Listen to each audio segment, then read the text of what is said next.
Bonjour, c'est Clément, le fondateur de Comparative Prévoyance, un comparateur spécialiste de la prévoyance des indépendants. Et aujourd'hui, je vous parle de la prévoyance des avocats. Alors, qu'est-ce qu'il faut savoir sur la prévoyance des avocats? Donc, il y a trois garanties. La première, c'est le versement d'indemnités en cas d'arrêt de travail. Ce qu'il faut savoir, c'est que même sans prévoyance, vous avez droit à des indemnités versées par votre protection sociale. Donc, la protection sociale pour un avocat, c'est tout ce qui est LPA.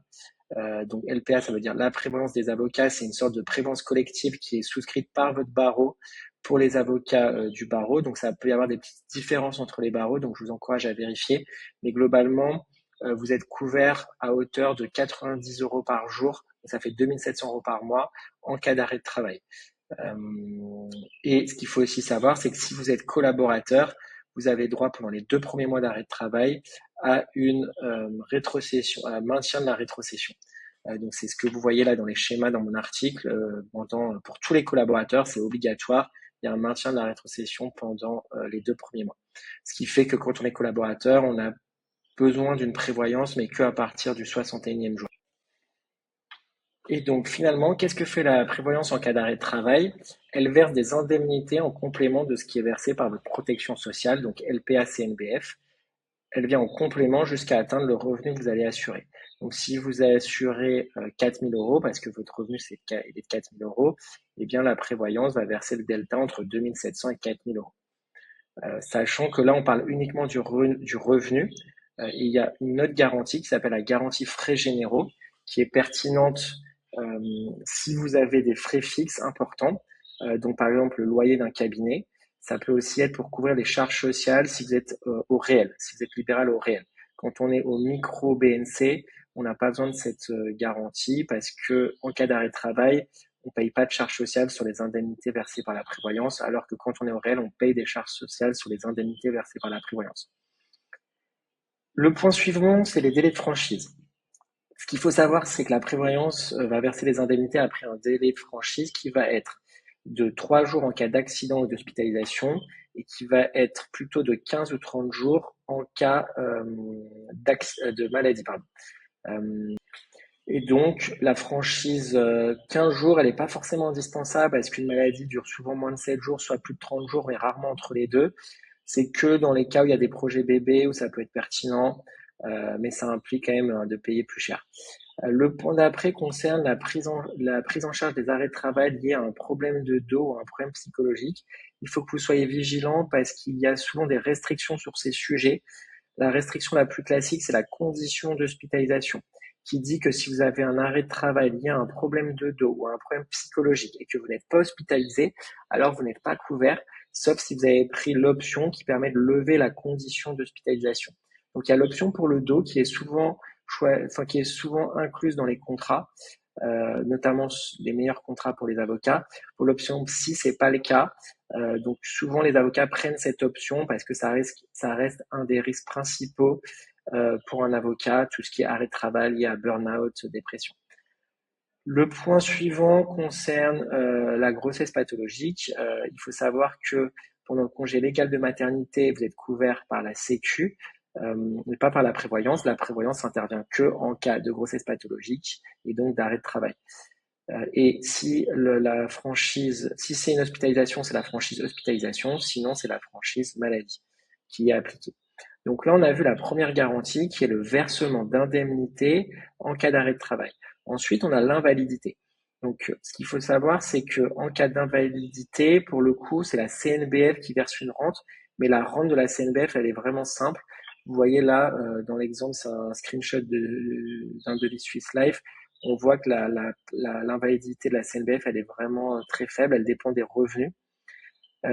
Et donc, la prévoyance vient en complément de la CNBF pour vous permettre de maintenir vos revenus en cas d'invalidité totale ou partielle. En cas d'invalidité totale, elle vient en complément de ce qui est versé par la CNBF, parce qu'il y a quand même quelque chose qui est versé par la CNBF.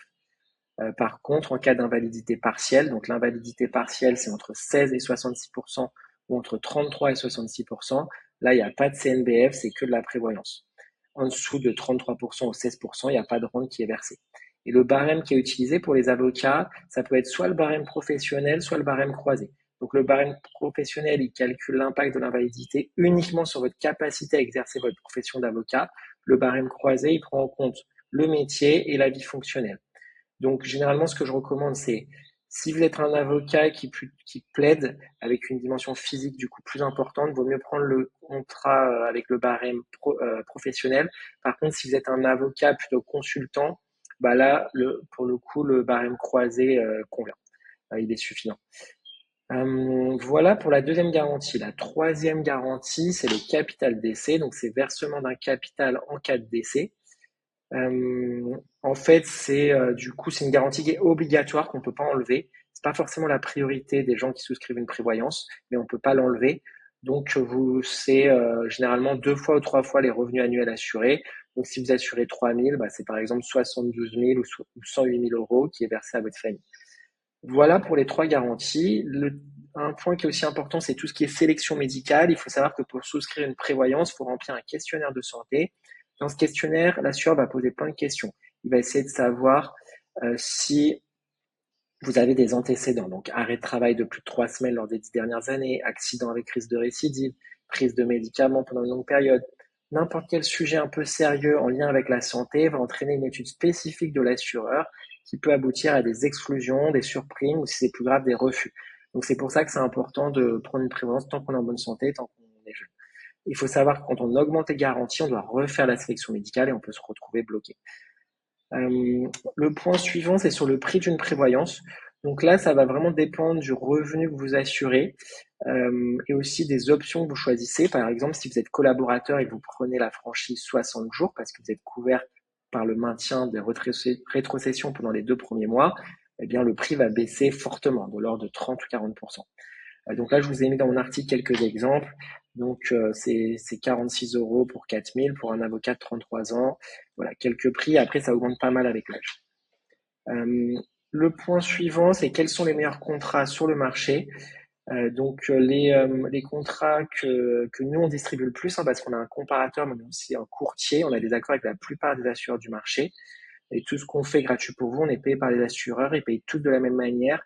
Donc, pas d'intérêt à vous proposer un contrat plutôt qu'un autre. Et donc, globalement, pour les avocats sur le marché, il va y avoir Swiss Life, qui est peut-être celui qui est le plus vendu. Il va y avoir aussi Abeille, qui est aussi un très très bon contrat, souvent un peu plus cher que Swiss Life. Et après April. C'est les 3 vraiment qui sont les plus répandus et que moi je distribue le plus. Après, dans ceux que je distribue pas, qui sont assez présents, c'est le contrat AJP d'AXA, qui est aussi un bon contrat, mais qui est souvent beaucoup plus cher. Donc, si vous avez une proposition d'AXA, n'hésitez pas à au moins comparer avec ce qui se fait sur le marché. Voilà. Donc, nous, on est comme je l'ai dit, un courtier comparateur. Donc, si vous voulez recevoir des devis, il suffit d'aller sur notre site, donc Comparatif Prévoyance. Vous remplissez le formulaire où on vous pose pas mal de questions pour bien qualifier votre demande. À la fin du formulaire, vous allez pouvoir prendre rendez-vous avec moi. Je vais tout vous expliquer dans le détail. Et à la fin du rendez-vous, vous recevrez des devis. Si un devis vous convient, on pourra lancer l'adhésion. Sachant que le rôle d'un courtier, c'est de vous aider à trouver un contrat, mais aussi de vous accompagner sur la durée. Si jamais vos besoins changent, il faut augmenter, baisser les garanties, ou bien il faut changer d'assureur, ça c'est plus rare. Et s'il y a un arrêt de travail, par contre, c'est plutôt en lien direct avec l'assureur à cause du secret médical, et on peut quand même intervenir pour défendre vos intérêts si besoin. Voilà, vous savez tout. Je vous souhaite une bonne journée. N'hésitez pas à nous contacter si vous voulez en savoir plus.